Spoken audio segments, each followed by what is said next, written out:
Father used to tell me that when he was a little un, he used to get himself in all sorts of trouble. He always said that the worst scrape he got himself into was the First World War. And the worst battle he was in was at Passchendaele. Whoa. And he was there all because of an horse.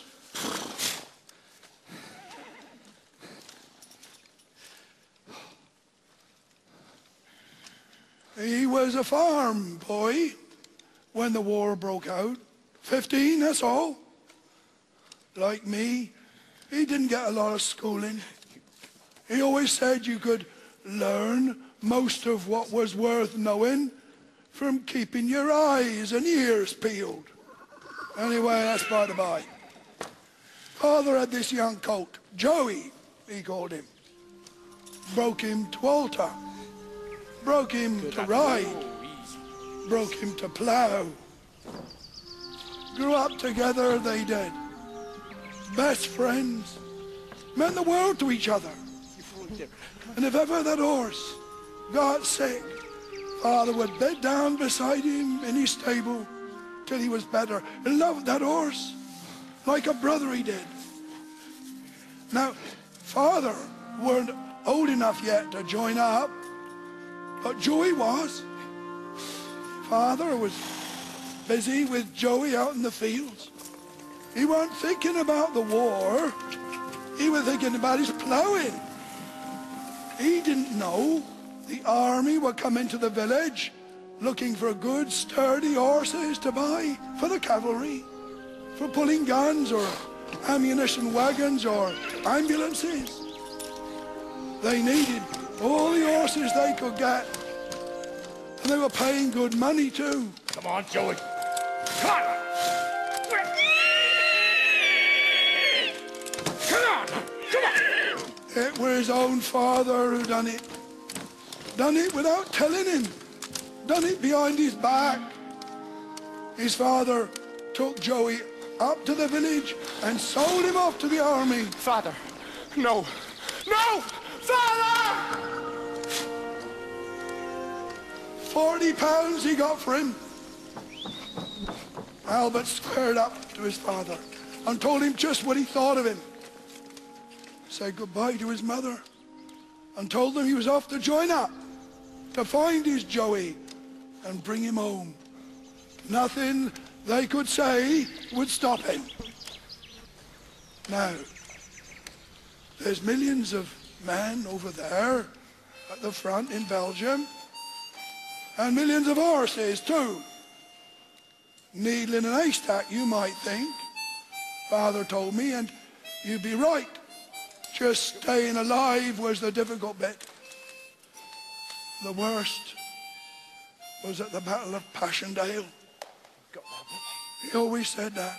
Hell on earth, he called it. For men and horses both. The horses died just the same way the men did. Shell fire, machine gun fire, barbed wire, and every horse Father saw, dead or alive, he thought it might be his Joey. Then, at first light one grey, misty morning, Father's on stand 2 in the trenches, on lookout for German attack. And he looks out through the mist and he sees something moving out there. Not a German, not a cow, but a horse. A horse in no man's land. Well, he never thinks twice. He loves horses, all horses. So he's got to go out there and fetch him in, hasn't he? Quick as a twig, Father is up and over the top and stumbling through the mud towards this horse. Trouble is, there's this German bloke doing just the same thing. And he's waving a white flag. No one shoots. So the two of them, a Fritz and a Tommy, had a nice little chat. So what do we do now? The German spoke a little English. Father didn't know hardly a word of German. We don't want to start a war now, do we? The German bloke laughs, takes a coin out of his pocket, holds it up, and says, I have a good idea, Tommy. Let us toss for the horse. You call. seemed like a fair idea to Father, so he calls. Heads.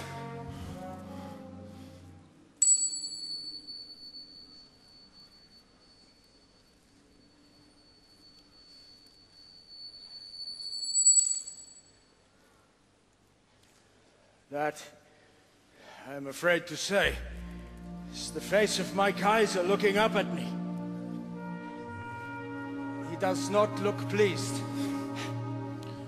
The two of them shook hands and wished each other well.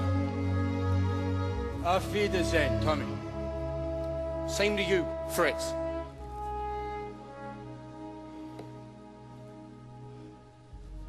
So, Father won, and you guessed it. When they got that horse back to the veterinary hospital and cleaned him down, and that took some doing, Father said, it was his Joey standing there. That takes some believing, I know, but it's true enough, I'm telling you. Father always said he and Joey were the lucky ones.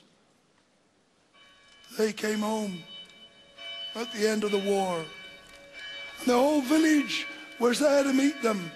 Bells ringing, band playing, flags flying.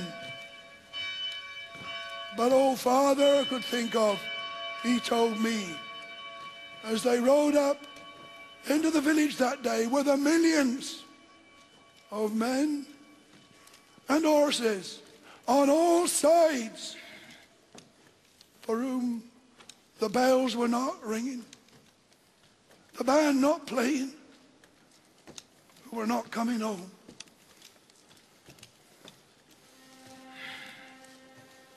The lambkin in the manger, the light upon the lea, the moorland yields to glory, the shepherds bend the knee, and all